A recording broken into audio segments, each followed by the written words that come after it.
বিসমিল্লাহির রহমানির রহিম। আসসালামু আলাইকুম প্রিয় ভাই বোনেরা, কেমন আছেন সবাই? আশা করি আল্লাহর রহমতে পরিবার নিয়ে সবাই ভালো আছেন। আমরাও ভালো আছি আলহামদুলিল্লাহ। কানিজ ফাতেমার সংসারে নতুন একটি ভিডিওতে সবাইকে ওয়েলকাম জানাচ্ছি। আশা করি বরাবরের মতো আজকের ভিডিওটা আপনাদের ভালো লাগবে।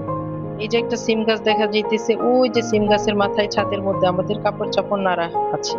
এই সিম গাছটার মধ্যে কিন্তু সারাদিন অনেক মৌমাছি আসে মধু সংগ্রহ করতে। ভিডিও শুরুতেই দেখেছেন একটা চড়ুই পাখি এসে সিম গাছের মধ্যে উড়াল দিয়ে বসেছে, আবার ফুরুত করে চলেও গিয়েছে। এখন হচ্ছে সকালবেলা, মা তেলের পিঠা বানাইতেছে। গতকাল রাত্রে আমার ভাই ভাবি বলে রেখেছিল যে মা ওর হাতের তেলের পিঠা খাবে।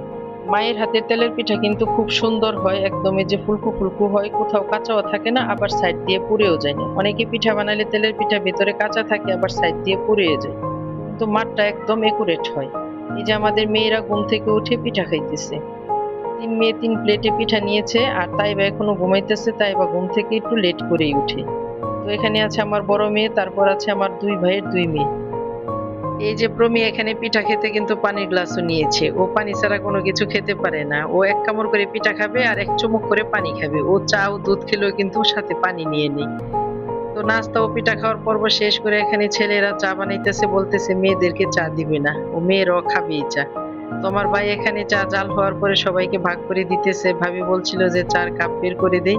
আমি বললাম যে লাগবে না, বাহিরে যা আছে পানি খাওয়ার মগ গ্লাস ওগুলাতেই চা খাক, শুধু শুধু আর কাপ বের করতে হবে না।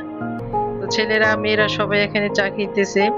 ভিডিওর এ পর্যায়ে এসে আমি আপনাদের কাছ থেকে একটি লাইক চেয়ে নিচ্ছি। প্লিজ আমার ভিডিওটির কোথাও কোনো অংশ আপনাদের একটুখানি ভালো লেগে থাকলে তাহলে ভিডিওটিতে একটি লাইক দিয়ে ভিডিওটি কন্টিনিউ করবেন। আপনার একটি মূল্যবান লাইক আমার কাছে খুবই গুরুত্বপূর্ণ। দয়া করে আমার চ্যানেলটিকে সাবস্ক্রাইব করে পাশে থেকে যাবেন। দুপুরে রান্না করার জন্য এখানে অনেকগুলো গরুর গোস্তের শুটকি বের করে নিয়েছে ভাবি। গোস্তের শুটকিগুলো রোদ্রে শুকিয়ে ফ্রিজে সংরক্ষণ করেছিল, তারাও খেয়েছে, আমার জন্য রেখেছে। ভাবি আমাকে ছাড়া কিছুই খায় না। ভাবি আমাকেও আমার ছেলে মেয়েকে খুবই আদর করে। আদর করে বলেই আমি বাপের বাড়িতে এসে অনেকদিন থাকি মনের আনন্দে, মা না থাকার কষ্টটাও বলে থাকি। ভাবি আমার আব্বাকে অনেক দেখাশোনা করে, আব্বার জন্য আমার চিন্তা করতে হয় না। এখানে ছেলেদেরকে বলছে ক্ষেত থেকে ধনিয়া পাতা ও মূলা নিয়ে যেতে, কিন্তু কেউ ধনিয়া খেতে নামতেছে না। বলতেছে ফুপি তুমি নামো, তুমি যে নিয়ে আসো। তো আমি নামলাম, নেমে কিছু ধনিয়া পাতা উঠাইলাম আর কিছু মূলা উঠানোর চেষ্টা করতেছি, কিন্তু মূলাগুলা অনেক শক্ত। কোনোটা আমি আস্তা তুলতে পেরেছি, আবার কোনোটা ভেঙে উঠছে। তো ক্ষেতের মধ্যে নাকি জুকও আছে। তো জুকের বই আমি তাড়াতাড়ি করে দুই তিনটা মূলা ও কিছু ধনিয়া পাতা নিয়ে উঠে গেলাম। জোক আমি কখনো চোখে দেখিনি, শুধু নামই শুনেছি। তো এই যে আমার ধনিয়া পাতার মূলা। তো সবজি ক্ষেত থেকে এসে দেখি এক মুরব্বী লোক জিলাপি নিয়ে আসছে। গতকাল রাত্রে আমি জিলাপির কথা আলাপ করলাম যে এখন আর গুড়ের জিলাপি দেখা যায় না। আগে তো পহেলা বৈশাখ হইতো, আপা গুড়ের জিলাপি নিয়ে আসতো মেলা থেকে। আবার অগ্রহায়ণ মাসেও বাড়িতে ধানের বিনিময়ে জিলাপি বিক্রি করতো। এই মুরব্বী লোকটা জিলাপি নিয়ে আসছে। এখানে ভাই 1.5 কেজি জিলাপি রেখেছে। ঘরে যেহেতু সকালবেলা মিষ্টি পিঠা বানানো হয়েছে, তেলের পিঠা, এত মিষ্টি জাতীয় খাবার ঘরে থাকলে একসাথে খাওয়া হয় না, নষ্ট হয়। তাই 1.5 কেজি জিলাপি রেখেছি। জিলাপির কেজি নিয়েছি 160 টাকা করে। এখন আমরা জিলাপি খাচ্ছি সবাই। দুপুরে রান্না বান্নার প্রস্তুতি চলছে। ভাবিদেরকেও বাটির মধ্যে জিলাপি দিলাম খেতে। এখানে এক ভাবি বসে পেঁয়াজ কাটছে, আরেক ভাবি চুলার মধ্যে মুরগি ভাজতেছে। আজকে যা যা রান্না হবে,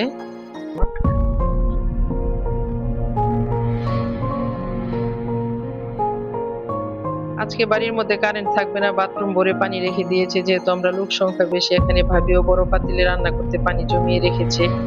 আর এই পাশে মুরগি ভেজে নিতেছে। ব্রয়লার মুরগি না ভেজে রান্না করলে ভালো লাগে না, বাচ্চারাও খেতে চায় না।